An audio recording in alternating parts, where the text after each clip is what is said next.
Հարգելի պարոն Վարդևանյան, ձեզ որպես ինձ համար անվերապահ հեղինակություն հանդիսացող մարդու, իրավաբանի, քաղաքական գործի ունեմ հետևյալ հարցերը։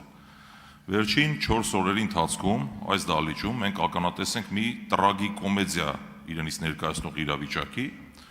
Մեր օպոնենտները փորձում են մեզ մեղադրել այսպես կոչված արևմտյան Ադրբեջան կեղծ թեզերի իբրև թեորակարգ բերելու համար։ Ես խիստ զարմացած եմ, որ նրանք չեն մեղադրում օրինակ Հայաստանի Հանրապետության արտաքին հետախուզության ղեկավարին,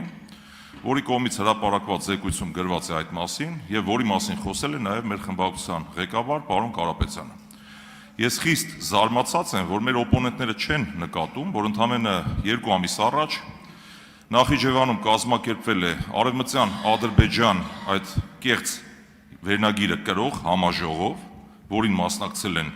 Ադրբեջանի խորհրդարանի փոխնախագահը, կրթության նախարարը եւ որը ի դեպ հովանավորվում է ամենաբարձր պետական մակարդակով, մասնավորապես Ադրբեջանի նախագահ Իլհամ Ալիևի կողմից։ Եվ վերջապես ես խիստ զարմացած եմ, որ մեր իշխանությունների կողմից այդ զառանցանքներին կա 0 արձագանք, կրկնում եմ սիրելի ժողովուրդ, 0 արձագանք։ Հիմա հարցս հետևյալն է, պարոն Վարդևանյան, ինչ եք կարծում որպես իրավաբան եւ որպես քաղաքական գործիչ։ Սա ինչ գործելավոճ է իշխանությունների կողմից։ Տարբերակ A. Ադրբեջանական շահերի սպասարկում, թե տարբերակ B. Վախից եւ թուլությունից դրդված խնդիրը չնկատելու քաղաքականություն։ Պատասխանեք, պարոն Վարդևյան, բայց որպեսզի ձեր պատասխանի համար ավելի հեշտ լինի, ես ասեմ, որ իշխանությունների կողմից արձագանք կա ու եղել է ու հիմա էլ կա, նման բան չկա ու չի կարող լինել ձեր պատասխանի կոնտեքստը ամբողջացնելու համար։ Շնորհակալ եմ հարցի համար, խոսքի համար, պարոն Ֆարմանյան, առնվազն բայց ես կարծում եմ, որ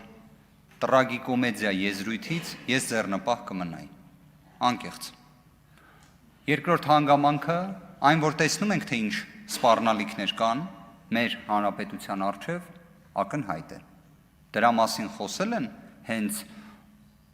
ներկա իշխանությունների կողմից ի դեպ ձևավորված մարմնի, որտեղ վկայակոչած մարմինը հենց ձևավորվել է այս ժամանակահատվածում, նախքան այն հանդիսանում էր ազգային անվտանգության ծառայության կառուցվածքում գտնվող մարմին։ Եվ այստեղ էլ իհարկե միգուցե այդ հարցը ես կարծում եմ նաև գործընկերներից էլ կբարձրաձայնեն, թե ընդհանրապես դա ճիշտ էր, թե ոչ։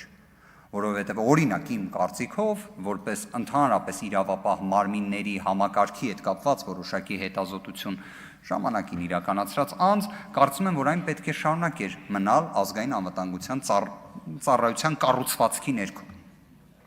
Այն, որ նշվածը ոչ միայն զուտ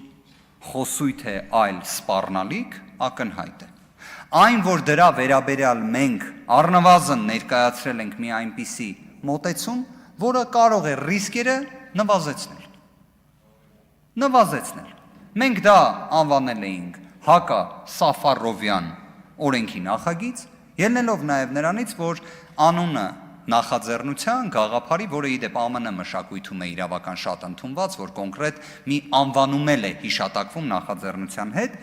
այն հայտնի ստահակի անունն էինք օգտագործել, որով նաև որոշակի իմաստով ընդգծում էինք, որ նշված անձը փաստացի խուսափել է նաև իրական պատասխանատվությունից, իսկ պատժի անխուսափելիության սկզբունքը ի դեպ նաև ունիվերսալ բնույթ ունի, որը ի դեպ ակնհայտորեն անհարգանքի է մատնվել, անարգվել է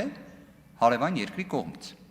Բայց ի դեպ այս պնդումը անելով վստահ եմ, որ բոլորի համար էլ ակնհայտ է, որ այն որևէ կերպ հակադրման մեջ չի մտնում խաղաղության օրակարգի հետ։ Հայաստանի Հանրապետության քաղաքացիները եւ մեր դիրքորոշումն է դա, մեր ուժի դիրքորոշումն է դա, որ մեզ անհրաժեշտ է խաղաղություն։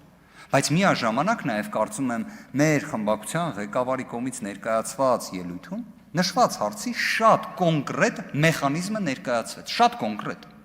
Իդեպ, եթե կհնչի,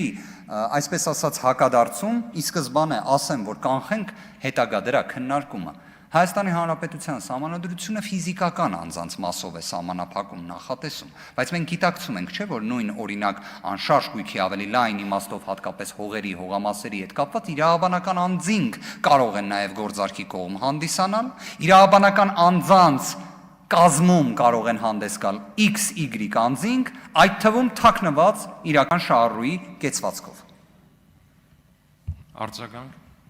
Հարգելի պարոն Վարդևանյան, քանի որ մեզ հետևում են մեր հայրենակիցները, նախ տրագիկոմեդիա արտահայտությունը փորձեմ թարգմանել ժողովրդական լեզվով, չգիտես լաց ես թե ծիծաղ ես, մոտարապես այսպես փորձենք ժողովրդական լեզվով թարգմանենք, ուղղված մեզ մեղադրանքների մասին է խոսքը, օրակարգ բերելու համար այս հարցը, ես դա ի նկատի ունեի։ Ինչ վերաբերում է հակադարձելուն, ես որպես Հայաստանի Հանրապետության քաղաքացի առաջին դեմքից երկրի կամ որևէ այլ պետական պաշտոնյայի կողմից չեմ լսել հոդաբաշխ նախադասություն առ այն, որ այդ թեզերը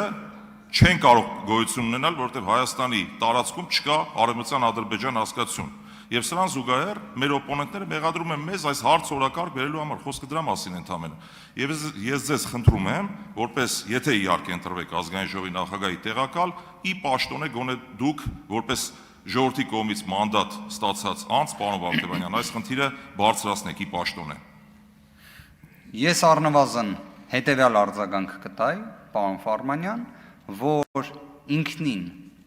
այն փաստը, որ հարևան երկրի կողմից նման մեծ ֆինանսական միջոցներ ուղղվում են այդ գաղափարին, դրա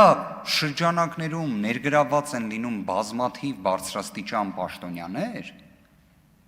դա վատ է։